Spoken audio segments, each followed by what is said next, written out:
Hello students. So, ee roju మనం discuss చేయబోయే topic ఏంటి అంటే క్లాసిఫికేషన్. సో క్లాసిఫికేషన్ లో 3 టైప్స్ ఉన్నాయి. నెంబర్ క్లాసిఫికేషన్, వర్డ్ క్లాసిఫికేషన్, అదే విధంగా ఆల్ఫాబెట్ క్లాసిఫికేషన్. సో క్వశ్చన్స్ ఎలా ఉంటాయి ఏంటనే చూద్దాం. సో ఆల్రెడీ మనం డిస్కస్ చేసాం ప్రీవియస్ క్లాసెస్ లో. సో ఎనాలజీ అనేది క్లాసిఫికేషన్ అనేది ఏ విధంగా ఉంటుంది, ఎలా మనం సాల్వ్ చేయాలి అన్నీ కూడా మనం తెలుసుకున్నాం. సో మళ్ళీ ఒకసారి రివిజన్, ఇప్పుడు మనం రివిజన్ అనేది నడుస్తుంది కాబట్టి రివిజన్ అనేది చూద్దాం. So choose the odd one. 53, 71, 63, 83. ఇందులో ఆడ్ వన్ ఏంటి? ఇక్కడ మీరు క్లియర్ గా మీకు 100 నెంబర్స్ వరకు మీకు ప్రైమ్ నెంబర్స్ ఏమి ఉన్నాయి ఏంటి అనేది తెలిస్తే దీన్ని ఈజీగా ఆన్సర్ చేయొచ్చు. ఇక్కడ ఇచ్చిన 53 ప్రైమ్ నెంబర్, 71 ప్రైమ్ నెంబర్, 83 కూడా ప్రైమ్ నెంబర్. కానీ 63 మాత్రం కాంపోజిట్ నెంబర్. సో అది డిఫరెంట్ గా ఉంది కాబట్టి ఆప్షన్ సి అనేది కరెక్ట్ ఆన్సర్. 63 అనేది ఏంటి? Composite number. Next choose the odd one. 288, 144, 441, 256. So ఇవి కూడా ఈజీగా ఆన్సర్ చేయొచ్చు. ఎందుకు? మనకి స్క్వేర్స్ అనేది తెలిస్తే, ఆల్రెడీ నేను చెప్పాను ఎనాలజీలో కానీ సిరీస్లో కానీ స్క్వేర్స్ అండ్ క్యూబ్స్ అనేది మనకు కంపల్సరీగా తెలియాలి అని. సో ఇక్కడ మనకి స్క్వేర్స్, సో 144 అనేది ఏంటి? 12 స్క్వేర్, 441 అనేది 21 స్క్వేర్, 256 అనేది 16 స్క్వేర్. కానీ 288 అనేది పర్ఫెక్ట్ స్క్వేర్ కాదు. పర్ఫెక్ట్ స్క్వేర్ అంటే ఏదైనా నెంబర్ యొక్క స్క్వేర్. సో 144, 441, 256 ఈ 3 నెంబర్స్ కూడా పర్ఫెక్ట్ స్క్వేర్స్. కానీ ఆప్షన్ ఏలో ఉన్న 28 మాత్రం పర్ఫెక్ట్ స్క్వేర్ కాదు. సో ఆప్షన్ ఏ అనేది కరెక్ట్ ఆన్సర్. 288 అనేది correct answer. So perfect squares లోనే మనకు పర్ఫెక్ట్ క్యూబ్స్ కూడా ఉంటాయి. 729 ఇచ్చారు. సో 729 అనేది ఏంటి? 9 యొక్క క్యూబ్. 343 అనేది 7 క్యూబ్. 1333 అనేది 11 యొక్క క్యూబ్. కానీ 800 అనేది దేని యొక్క క్యూబ్ కాదు. ఓకేనా? 800 అనేది దేని యొక్క క్యూబ్ కాదు. సో ఆప్షన్ సి అనేది ఆడ్ వన్ అవుతుంది. అర్థమైందా? So perfect cubes 729 9 cube, 343 7 cube, 1331 అనేది 11 క్యూబ్. సో ఏ బి డిలో ఇచ్చిన ఆప్షన్స్ అన్ని కూడా పర్ఫెక్ట్ క్యూబ్స్. బట్ సిలో ఇచ్చిన మాత్రం పర్ఫెక్ట్ క్యూబ్ కాదు. ఒకవేళ 8000 ఇచ్చారనుకోండి అది పర్ఫెక్ట్ క్యూబ్ అవుతుంది. బట్ అక్కడ ఇవ్వలేదు కాబట్టి అది పర్ఫెక్ట్ క్యూబ్ కాదు. Next 1189, 1234, now 9100, 8110. ఇప్పుడు సమ్ ఆఫ్ ద డిజిట్స్ చేద్దాం. 1 + 1 + 8 + 9 = 19 వచ్చింది. నెక్స్ట్ 1 + 2 + 3 + 4 7 9 10 వచ్చింది. Next 9 + 1 + 0 + 0 9 + 1 10 10 + 0 0 so 10 10 + 0 10. నెక్స్ట్ 8 + 1 + 1 + 0 ఎంత వస్తుంది? 8 9 10 10 వచ్చింది. సమ్ ఆఫ్ ద బిసిడి అనేవి ఏంటి? 10 అయితే ఆప్షన్ ఏలో ఏదైతే నెంబర్ ఇచ్చారో దాని యొక్క సమ్ ఎంత వచ్చింది? మనకి 19 వచ్చింది. సో ఆప్షన్ ఏ అనేది odd one. So some of the digits ఇవ్వచ్చు, ప్రొడక్ట్ ఆఫ్ ద డిజిట్స్ ఇవ్వచ్చు. ఈ సమ్ చేసి వచ్చిన ఆన్సర్స్ యొక్క డివిజిబిలిటీస్ అంటే ఏ నెంబర్తో డివిజిబుల్ అవుతుంది అలాంటివి కూడా ఇవ్వచ్చు. Next so choose the odd pair అని చెప్పారు. అంటే ఒక పెయిర్ని మనం ఆడ్ వన్ ఏం వస్తుందో చూస్ చేయాలి. ఇక్కడ 2 6 10 14 ఇచ్చారు. 2కి ఇంటూ 3 చేస్తే 6, 2కి ఇంటూ 5 చేస్తే 10, 2కి ఇంటూ 7 చేస్తే 14. 3 5 7ని మల్టిప్లై చేశారు. సో సెకండ్ సిరీస్ చూద్దాం. 7 21 35 49 7 3s are 21 7 5s are 35 7 7s are 49 సరిపోయింది. Next 15 45 75 105 15 3s are 45 15 7s are 105 so 15 5s are 75 15 7s are 105. ఇది కూడా 3 into 5 into 7 చేశారు. నెక్స్ట్ చూద్దాం. 14 28 70 98 14 2s are 28. సో ఇక్కడ ఇంటూ 2 చేశారు. సో ఆడ్ వన్ ఏమవుతుంది? ఆప్షన్ డి అనేది ఆడ్ వన్ అవుతుంది. ఇలాంటి పెయిర్స్ ఏమైనా ఇస్తే దాని యొక్క మల్టిప్లికేషన్ అనేది ఈక్వల్గా ఉండాలి. ఇక్కడ ఎడిషన్ చేయడం కానీ మల్టిప్లై చేయడం కానీ ఈక్వల్గా ఉండాలి. 3 సిరీస్ అంటే 3 ఆప్షన్స్కి కూడా ఒకటి ఏదైతే డిఫరెంట్గా ఉంటుందో అది మనం చూస్ చేసుకుంటాం. Next which of the following is odd one? 12, 37, 48, 24. ఇది ఈజీయే. ఏంటి ఆన్సర్? Option B. ఇది ఆడ్ నెంబర్. నెక్స్ట్ దాంతో పాటుగా ఆప్షన్ ఏ, సి, డిలో ఇచ్చిన 12 యొక్క మల్టిపుల్స్. సో ఆ విధంగా తీసుకున్నా మనకి ఆన్సర్ అనేది బీనే వస్తుంది. సో మెయిన్ ఇంపార్టెంట్ గుర్తుపెట్టుకోవాల్సింది ఏంటి అంటే క్లాసిఫికేషన్ చేసేటప్పుడు మనకి డిఫరెంట్ ఆన్సర్స్ రావచ్చు. సో మీకు ఒక ఆన్సర్ వస్తే మీ ఫ్రెండ్కి ఇంకొక ఆన్సర్ వస్తుంది. అంటే ఒక్కొక్క రీజన్ ఉండొచ్చు. మీ రీజన్ బట్టి మీ ఆన్సర్ కరెక్ట్, వాళ్ళ రీజన్ బట్టి వాళ్ళ answer correct. So the best reason ఏంటి అనేది ఆలోచించుకుని మనం చేస్తే కరెక్ట్. సో ఇక్కడ మనకి క్వశ్చన్ రాంగ్ వచ్చింది. మీకు ఎగ్జామ్లో కరెక్ట్గానే వచ్చి ఉంటుంది, చూద్దాం.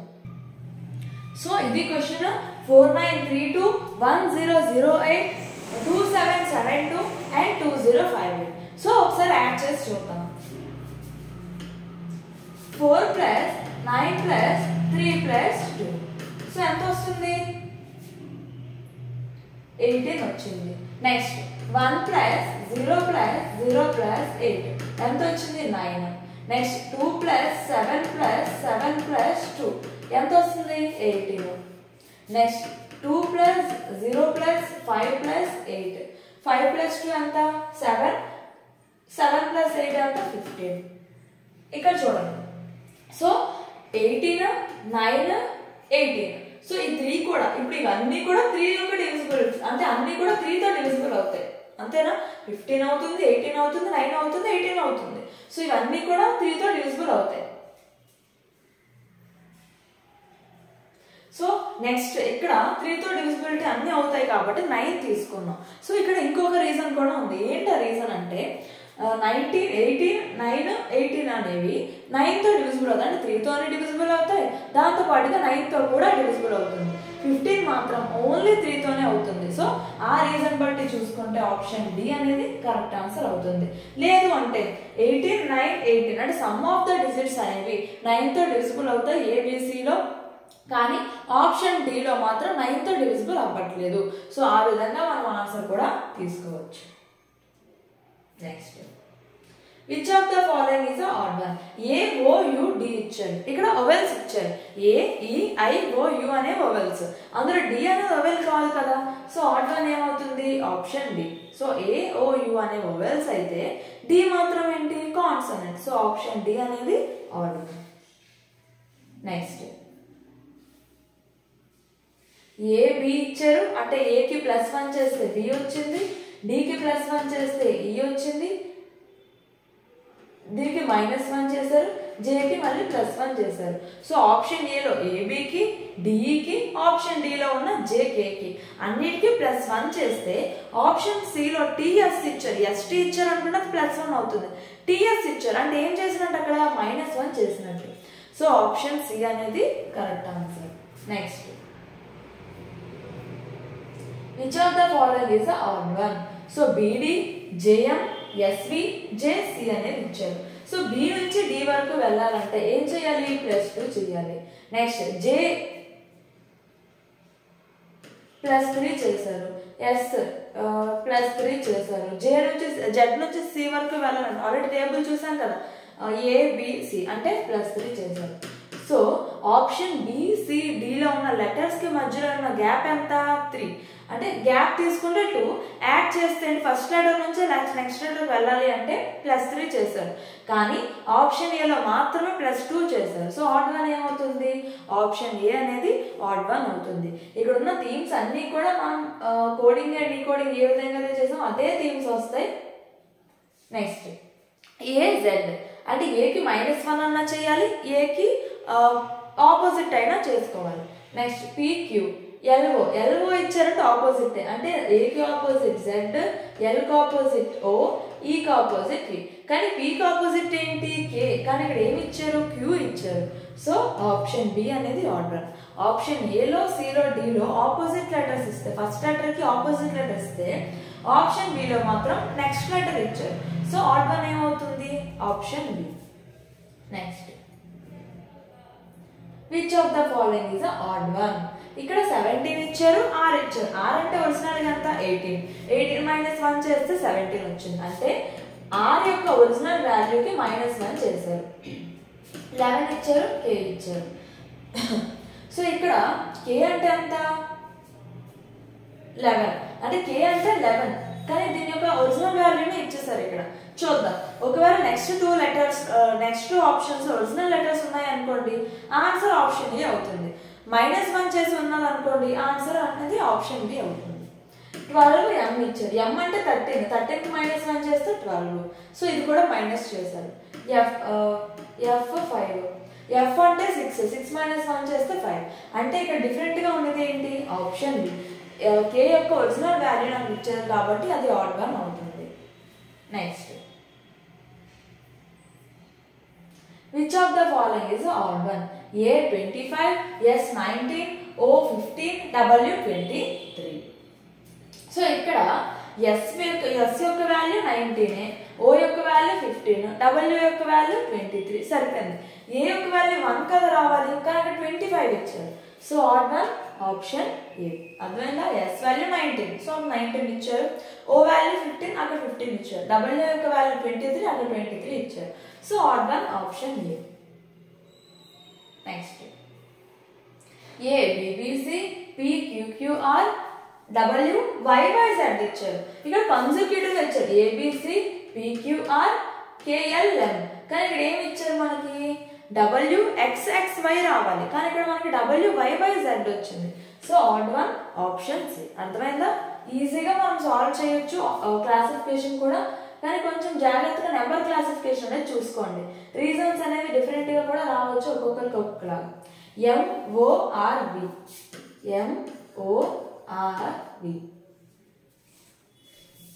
+2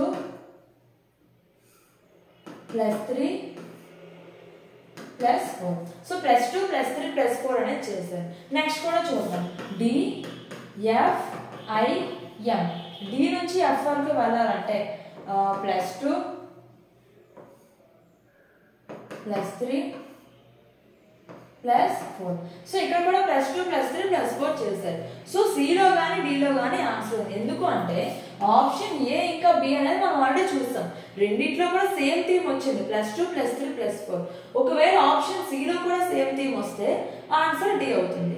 ఆప్షన్ సిలో సేమ్ థీమ్ లేకపోతే ఆన్సర్ ఆప్షన్ సి అవుతుంది. QSVZ. ఇంకొక ఆప్షన్ ఏంటి EFG. సో ఇక్కడ మనకు ఆన్సర్ తెలిసిపోయింది. EF అంటే ఈకి +1 చేస్తే F వస్తుంది. ఇక్కడ ఏంటి Q +2 +3 +4. ఇక్కడ చూడండి EFG అంటే ఇక్కడ మళ్ళీ +1 చేశారు. సో థీమ్ అనేది మారిపోయింది. సో ఆప్షన్ డి అనేది ఇక్కడ ఏమవుతుంది ఆడ్ వన్ అవుతుంది. అందుకన్నా నెక్స్ట్ వర్డ్ క్లాసిఫికేషన్. ఆక్సిజన్ ఇచ్చారు, అయోడిన్, నైట్రోజన్, హైడ్రోజన్. సో ఇక్కడ ఆక్సిజన్ అనేది గ్యాస్, నైట్రోజన్ కూడా గ్యాసే, హైడ్రోజన్ కూడా గ్యాసే. అయోడిన్ అనేది ఏంటి గ్యాస్ కాదు. సో ఆడ్ వన్ ఏమవుతుంది ఆప్షన్ బి అనేది ఆడ్ వన్ అవుతుంది. ఓకేనా? ఆక్సిజన్ గ్యాస్, నైట్రోజన్ గ్యాసే, హైడ్రోజన్ కూడా గ్యాసే. అయోడిన్ అనేది గ్యాస్ కాదు. ఓకేనా? Next Jupiter, sun, Earth, Mercury. ఇది ఈజీగా ఆన్సర్ చేస్తారు. జూపిటర్ అనేది ప్లానెట్, ఎర్త్ అనేది ప్లానెట్, మెర్క్యూరీ అనేది కూడా ప్లానెట్. కానీ సన్ అనేది మాత్రం ప్లానెట్ కాదు. ఇది అన్ని కూడా పార్ట్ ఆఫ్ సోలార్ సిస్టమే కానీ సన్ అనేది మాత్రం ప్లానెట్ కాదు. సో జూపిటర్, ఎర్త్, మెర్క్యూరీ అనేవి ప్లానెట్స్ అయితే సన్ అనేది ప్లానెట్ కాదు. సో ఆడ్ వన్ ఏమవుతుంది ఆప్షన్ బి అనేది ఆడ్ వన్ అవుతుంది. Next hockey, football, chess, volleyball. So hockey అనేది అవుట్డోర్ గేమ్, ఫుట్బాల్ అనేది అవుట్డోర్ గేమ్, వాలీబాల్ కూడా అవుట్డోర్ గేమే కానీ చెస్ మాత్రమే indoor game. So odd one ఏమవుతుంది చెస్ అనేది ఆడ్ వన్ అవుతుంది. అర్థమైందా? ఇక్కడ మనకి క్లాసిఫికేషన్ లో అవుట్డోర్ గేమ్స్ ఇవ్వచ్చు, ఇండోర్ గేమ్స్ ఇవ్వచ్చు, ఆక్వాటిక్ యానిమల్స్ ఇవ్వచ్చు, ల్యాండ్ యానిమల్స్, డొమెస్టిక్ యానిమల్స్, లేదు అంటే హెర్బివరస్, కార్నివరస్ ఇలాంటివన్నీ మన క్లాసిఫికేషన్ లో ఇవ్వచ్చు. సో మెయిన్ మనకి సైనిక్ రావాలంటే బేసిక్ గా మనం ఏం నేర్చుకోవాలంటే మ్యాథ్స్ ఇంకా జీకే మీద ఎక్కువ కాన్సన్ట్రేషన్ అనేది చెయ్యాలి. ఎందుకు అంటే ఇంటెలిజెన్స్ ఎనాలజీ తీసుకున్నా లేదంటే అసెప్షన్ అండ్ రీజన్ తీసుకున్నా క్లాసిఫికేషన్ తీసుకున్నా మనకి ఎక్కువగా జీకే పార్ట్ ఎక్కువగా కవర్ అవుతుంది. సో మీకు ఎక్కువగా నెక్స్ట్ సిరీస్ కానీ లేదంటే అనాలజీ కానీ, నెంబర్ అనాలజీ కానీ, నెంబర్ సిరీస్ కానీ, నెంబర్ క్లాసిఫికేషన్ కానీ మ్యాథ్స్ అనేది చేయడం వల్ల మనకి టాపిక్స్ కవర్ అయిపోతాయి.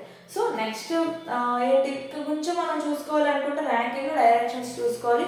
అవి కూడా మన క్వశ్చన్ బాగా చదివి ఆన్సర్ అనేది చేస్తే ఈజీగా మనకు వస్తుంది. మెయిన్ మనం క్వశ్చన్ చదివే విధానంలో ఉంటుంది డైరెక్షన్స్ అనేవి. చాలా మందికి డైరెక్షన్స్ అనేవి డౌట్స్ ఉన్నాయన్నారు ఇప్పటి వరకు కూడా. సో డైరెక్షన్ అనేది ఏం లేదు, మనం ఆ డయాగ్రామ్ వేసుకునే దాన్ని బట్టి ఆన్సర్ అనేది ఉంటుంది.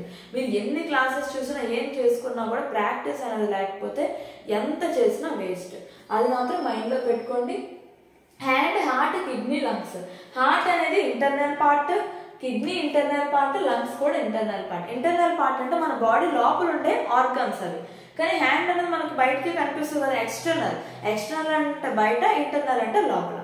సో హార్ట్, కిడ్నీ ఇంకా లంగ్స్ అనేవి ఇంటర్నల్ పార్ట్స్ అయితే హ్యాండ్ మాత్రం external part. So option A అనేది ఆర్గాన్ అవుతుంది. నెక్స్ట్ జనవరి, అక్టోబర్, ఏప్రిల్, జూలై. సో ఇక్కడ జనవరికి ఎన్ని డేస్ ఉంటాయి? 31 డేస్ ఉంటాయి, అంతేనా? అక్టోబర్కి ఎన్ని డేస్ ఉంటాయి? 31 డేస్.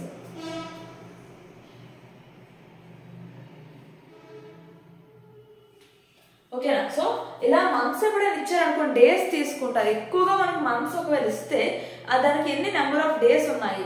సో జనవరికి 31 డేస్ ఉన్నాయి, అక్టోబర్ కూడా 31 డేస్ ఉన్నాయి, కానీ ఏప్రిల్కి ఎన్ని డేస్ ఉన్నాయి? 30 డేస్ ఉన్నాయి. మళ్ళీ జూలైకి ఎన్ని డేస్ ఉన్నాయి? 31 డేస్. సో ఆడ్ వన్ ఏమవుతుంది? ఏప్రిల్ అనేది ఆడ్ వన్ అవుతుంది. జనవరికి 31 డేస్, అక్టోబర్కి 31 డేస్, జూలైకి కూడా 31 డేస్. కానీ ఏప్రిల్కి మాత్రం 30 డేస్ ఉన్నాయి కాబట్టి ఆడ్ వన్ ఏమవుతుంది? ఏప్రిల్ అవుతుంది. అర్థమైందా? సో ఇలాంటి క్వశ్చన్స్ కూడా మనకి క్లాసిఫికేషన్లో ఇవ్వచ్చు. సో ఎలాంటి టైప్ ఇస్తారు, ఏమి ఇస్తారు అనేది మనకు తెలియదు. కానీ నెంబర్ క్లాసిఫికేషన్ చేసేటప్పుడు మాత్రం జాగ్రత్తగా ఆలోచించి ఆన్సర్ చేయండి. ఎందుకు అంటే రీజన్స్ మనకి ఎక్కువగా వస్తాయి. సో కొంతమందికి ఆడ్ నెంబర్స్ అన్నీ వచ్చు, ఒక ఈవెన్ నెంబర్ ఇవ్వచ్చు, లేదంటే సమ్ ఆఫ్ ద డిజిట్స్ ఇవ్వచ్చు. సో ఏదైనా కూడా రావచ్చు. ఒకే క్వశ్చన్కి 2-3 రీజన్స్ కూడా ఉండొచ్చు. అంటే మీ పాయింట్ ఆఫ్ వ్యూలో మీకు ఒక answer correct, me friend point of వ్యూలో ఒక ఆన్సర్ కరెక్ట్. కానీ పేపర్ ఎవరైతే ఇస్తారో వాళ్ళ పాయింట్ ఆఫ్ వ్యూలో ఒక ఆన్సర్ కరెక్ట్ అవుతుంది కదా. సో వాళ్ళకి తగ్గట్టు మనం థింకింగ్ అనేది చేయాలి. ఓకేనా? అది మైండ్లో పెట్టుకోండి. క్లాసిఫికేషన్ చేసేటప్పుడు కొంచెం ప్రాక్టీస్ అనేది చేస్తే ఏ థీమ్ ప్రకారం ఇవ్వచ్చు, ఏం ఇవ్వచ్చు అనేది మనకు తెలుస్తుంది కాబట్టి దాన్ని బట్టి ఈజీగా సాల్వ్ చేయొచ్చు. ఓకేనా? Thank you.